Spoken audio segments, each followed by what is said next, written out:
Brethren, I brought some of these up last week. Asa, it says he even, when he was diseased in his feet, sought the doctors, not the Lord. Christian, when you are in financial need and you do not seek the Lord first, when you are in medical, physical needs and you do not seek the Lord first, when you need food, when you need clothing, when you need help, when you need a home, when you need a church, when you need understanding, when you need humility, when you need, brethren, whatever it is, if you are not seeking God first, it is proud, it is relying on the arm of the flesh, and God hates it. And it is absolutely opposed to the way God created this universe.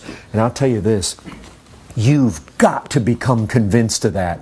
You've got to see that in everything. When you lay your head down on the pillow at night, to thank God that you have a pillow to lay it on. When you wake up in the morning, to thank God that He gave you. Brethren, you've got to be convinced of this. That when you do not acknowledge Him, it dishonors Him. When you do not go to Him for every single need, first and foremost, you dishonor Him. Brethren, man is so arrogant, he is so proud, and he is so independent. And you've got to see it in yourself.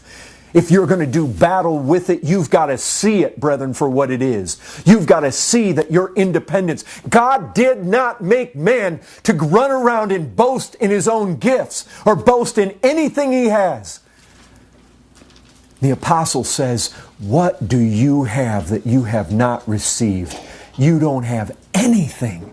Not anything. Without Him you are worthless. Without Him you are useless. Brethren, live in the light of that. That is a first and foremost fundamental principle. If you're going to do battle against these fleshly passions, and one of those passions, brethren, is self-exaltation. It is a desire in you to set yourself forth, to posture yourself, to position yourself, to look as though you are something, and to take credit for it.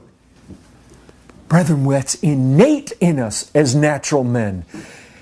And God help us, we are not natural men anymore. We live in the power of another, the power of the Almighty. And brethren, you've got to do battle right there. You've got to do battle with this. Brethren, let this truth ring in your heads. It's not just that when you don't honor Him, that He withholds this stream of grace. The Scripture says very plainly, He opposes the proud. Brethren, I'll remind you, 1 Peter 5, He's dealing with people in the church. He's dealing with Christians when He said God opposes the proud. Can I tell you something? There are examples in the Scriptures where God doesn't just oppose the lost proud. He opposes the saved proud. You say, can that be? Can there be saved proud? Brethren, that's what Hezekiah did. That's what Asa did. When James and John were wanting to sit on the right and left hand of Christ, that's what they were doing. When they were arguing about who was going to be the greatest, that's what was happening. And that same Peter, who was one of those arguing, would later come along and say, God opposes the proud. Listen, Peter was pretty haughty. Even if all others deny you, I will not. God let him fall square on his face. He let the devil have his way with Peter in a way that the devil had to ask for special permission. Brethren, when God sets Himself against you, to oppose you, watch out, because you will be opposed. So be careful. We've got to be convinced of these things. Brethren, there's two, you've got to be convinced you need this. You need to be convinced there is too little regard in the church. There's too little regard in the preaching. There's too little regard in yourself, in myself, for this very thing. The call to humility, I'm afraid, has indeed been too little regarded in the church. And I think it has been because its true nature and its true importance has been too little appreciated. And I'll tell you this, humility does not come effortlessly. It comes with battle. It comes with tears. Brethren, it's like everything else in the spiritual realm. It comes through desire. It comes through earnestness. It comes through being persuaded. I need that. It comes through making it one of the chief things you are battering, that battering ram of prayer against the heavens for. Father, give this to me. Give it to me. You tell me that you will conform me to the image of Christ. Give me humility. I see it as a good thing. Clothe yourself with humility, the apostle said. In another place, he said that he urged us, he encouraged us, he exhorted us to walk in a manner worthy of our calling with all humility and gentleness. With all humility, brethren. We've got to be desperate for this. We've got to go after it. We've got to be earnest for it. You pray for it like your soul depends on it, because it does. It does, brethren, it does. And we've got to be convinced of it.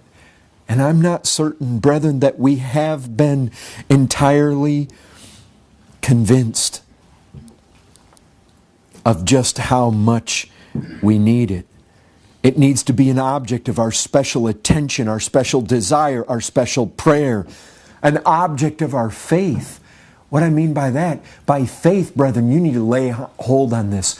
Lord, you promised that you would conform me to the image of your Son.